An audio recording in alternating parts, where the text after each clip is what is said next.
কিন্তু আমাদের স্পষ্ট পয়গাম, আয় শুনে রাখ, বাংলাদেশে ইসলাম কচুরি পানার মতো ভেসে আসে নাই। এই দেশের ইসলামের গোড়ায় বহু রক্ত ঝরেছে। যেই জমিন রক্ত মিশ্রিত হয় ওই জমিন থেকে ইসলামকে নিশ্চিহ্ন করা যায় না। আল্লাহর কসম খায়া বলি, যদি আমার দেশ আক্রান্ত হয়, মানচিত্র আক্রান্ত হয়, কোরআনী শিক্ষা আক্রান্ত হয়, যুবক প্রতিজ্ঞা করো, শপথ করো, ৭১ দেশ মুক্তির জন্য একবার মুক্তিযুদ্ধ হয়েছে। ঈমান রক্ষায়, কোরআনী শিক্ষা রক্ষায়, মানচিত্র রক্ষায় যদি আরেকটি যুদ্ধের প্রয়োজন হয়, আবারও যুদ্ধ হবে, আবারও যুদ্ধ হবে। একদিনের গল্প শোনাচ্ছি আপনাদের। সায়েন্স ল্যাবরেটরি মোড়ে একটা বড় ফুটওভার ব্রিজ আছে, পায়ে হেঁটে রাস্তা পার হওয়ার ব্রিজ। একদিনের ঘটনা, আমি উত্তর দিক থেকে দক্ষিণ দিকে আমার গন্তব্য, দক্ষিণ দিক থেকে উত্তর দিকে এক মা, যুবতী মা, তার ছোট্ট বাচ্চাকে নিয়ে আমাকে ক্রস করবে। ভাই, আমি কারো শোনা গল্প শোনাচ্ছি না, উইটনেস। ওদের বেশভূষা দেখে, ওদের সাজসজ্জা, ওদের গেট আপ সেট আপ, পোশাক আশাক দেখে আমার বুঝতে কষ্ট হয় নাই ওরা গণজাগরণ মঞ্চ থেকেই আসছে। এতে আমার কোনো আপত্তি নাই। কেন? কারণ এটা মায়ের জিম্মাদারি সন্তানের হৃদয়ে ঈমানি চেতনা জাগ্রত করা। এটা মায়ের জিম্মাদারি সন্তানের হৃদয়ে দেশপ্রেম জাগ্রত করা। বিপত্তি বাঁধল কোথায়? ওই মা যখন ওই সন্তানকে নিয়ে আমাকে ক্রস করবে, ঠিক ওই মুহূর্তে মা তার সন্তানকে আমাকে ধরায়া দেখায়া শিখায়া দিচ্ছে বলার জন্য, বলো তুই রাজাকার, তুই রাজাকার, তুই রাজাকার। এই ছোট্ট বাচ্চাটা গণজাগরণ মঞ্চে তো গিয়েছে, কিন্তু সে জানতো না রাজাকার দেখতে কেমন। হাট্টি বাটিম টিপ, তারা মাঠে মারে ডিম, তাদের খাড়া দুটো সিং, সেই অদ্ভুত প্রাণী কিনা। সে জেনেছে রাজাকার এক দুষ্ট চরিত্রের নাম, সে জেনেছে রাজাকার লুটেরাদের নাম, সে জেনেছে রাজাকার ধর্ষকের নাম, সে জেনেছে রাজাকার ডাকাতদের নাম, কিন্তু সে জানতো না রাজাকার দেখতে কেমন।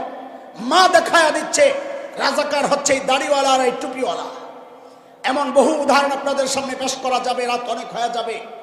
কিন্তু আমরা আমাদের স্পষ্ট কথা, আরে দোস্ত, 19৭১-এর মুক্তিযুদ্ধ তো ইসলামের বিরুদ্ধে হয় নাই, দাড়ি আর টুপির বিরুদ্ধে হয় নাই।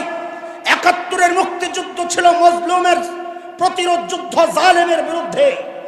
৭ই মার্চের সেই রাজকোট ময়দানের স্বাধীনতার মহান ঘোষকের তর্জনী নাড়িয়ে নাড়িয়ে মানুষকে আন্দোলিত করার সেই ঐতিহাসিক ভাষণ আমরা ভুলি নাই।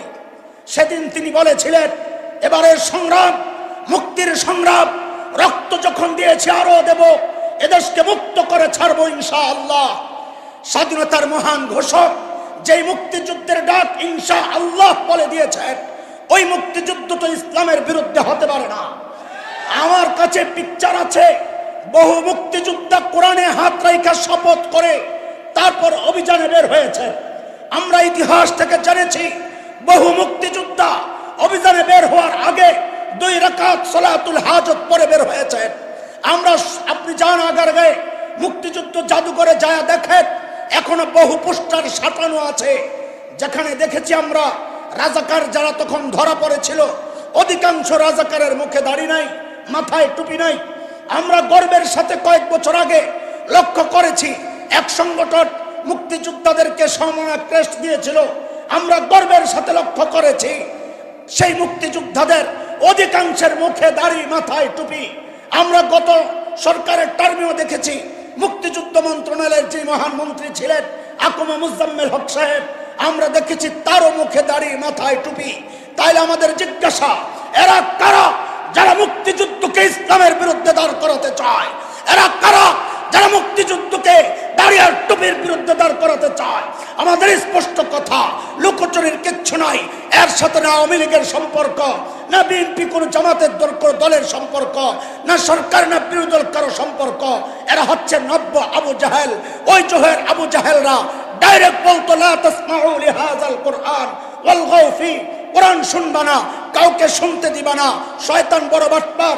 এই যুগের আবু জাহেলদেরকে দিয়া কাজ তো ওইটাই করাবে, কিন্তু ডাইরেক্ট এই কথা বলাবে না। অপপ্রচারের মাধ্যমে এমন একটা নষ্ট প্রজন্ম তৈরি করছে যাদের অন্তরে দাড়ির প্রতি, টুপির প্রতি ঘৃণা সৃষ্টি করে। এই দাড়িওয়ালা, টুপিওয়ালা তথা কোরআনের ধারক বাহক শিক্ষক